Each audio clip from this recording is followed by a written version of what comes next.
So Scott Talley here from the worldwide headquarters of Network and Action in Houston, Texas. I'm with Beata Harwood of Into Publishing, who I got to meet about a year ago. So good to see you again. Good to see you. How are you this morning? Great. Tell us about how you got into. What were you doing before? And I was actually having babies. I started a family, and a friend of mine who was launching a publication invited me to help him do so, and I fell in love with it.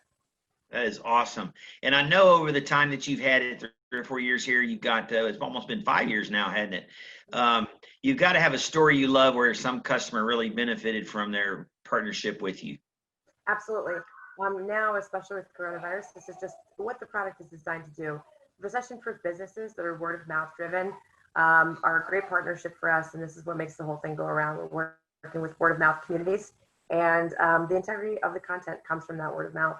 One of my favorite stories within coronavirus was everybody's been sitting at home looking at the projects that they have to do and tackle, waiting for everything to open back up, which luckily it since has. And I ran an article, which is a special part of our program, on one of my partners. And he sent me a text message asking me, what changed? What's different?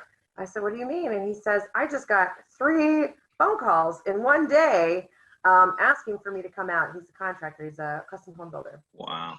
And so it was wonderful. I said, what changed is everybody is sitting at home and they know what they want done now, but it's just what it's designed to do. Running his article helped, get those phone calls. But I absolutely loved it because he is going to be working with all 3 of those people. So wow, that's a hell of a return on an investment in marketing, isn't it? Remodeling's not cheap. That's fantastic. What do you see sort of the role of Into in your area, in response to COVID, and how you can continue to help the local businesses? Maybe how it's changed or. yeah, I mean, I think that our primary goal has always really been to serve the community and educate businesses that we exist. What we do is extremely private. It's not something that you can find online and lead through that way.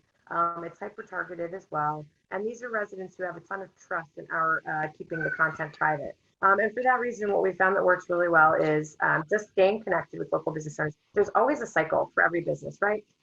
So whether it's the right time or not, we're always looking to serve the community and make those connections regardless. So that's really my role. Whether they choose to advertise or not, it doesn't define the relationship. Yeah, that's awesome. You're like the real connector in the area. It's funny because you and I know from our background in marketing that big businesses don't pull back, when the economy tanks or when things get tough. Big businesses push forward their marketing, and a lot of smaller businesses want to immediately pull in. But this is the time that you can really get your message out and be seen. So doing awesome work. Really enjoyed getting to know you. How does the audience reach you if they need to reach you either by email or phone? I can be reached at beata.harwood@n2pub.com. And my phone number is 267-405-6434. And Ambler's Finest Magazine on Instagram and Facebook. It's really easy to find. I'm always replying to direct message. Awesome. Thanks so much for joining us. It's good to see you.